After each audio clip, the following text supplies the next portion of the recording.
Okay, so for this one, for number 1 or number 19 here, so what we want to do is we need to get our boundary points. So I'm going to start by getting looking at my domain.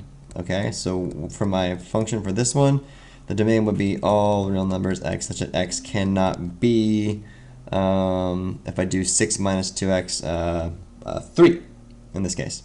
So everything except for a positive 3. So I know that at 3, I'm going to have a boundary line here. Okay. Then I want to consider any x-intercepts. To get any x-intercepts from this, I set the numerator 3x plus 5 equal to 0 and I solve. So I'd get 3x would be negative 5 or x would be negative 5/3. So that would be right about here. So I actually have an intercept there. It's actually equal to 0 at negative 5/3.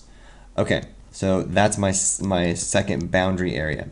So I'm going to take a test point in this region over to the left. So I'm going to test like negative 5 because that's in this region. I'm going to test 0 over here and then I'm going to test 5. And what I'm doing is when I plug these numbers in for x here and there and there, all those x values, I'm wanting to see if I'm going to get an output that's going to be positive or negative.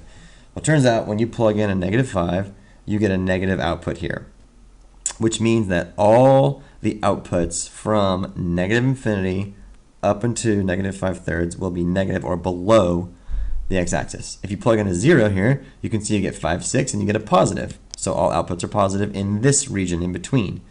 And then to the right here, if you plug in a 5, you'd get a negative result as well. So the only spot where this is occurring, where we're getting positive outputs or greater than 0, is in here. Now it can be 0, so then I can use a bracket and say this would be negative 5/3. But I can only go up to 3. I can't actually include 3 because 3 is a domain restriction. So this will be the answer that we were looking for.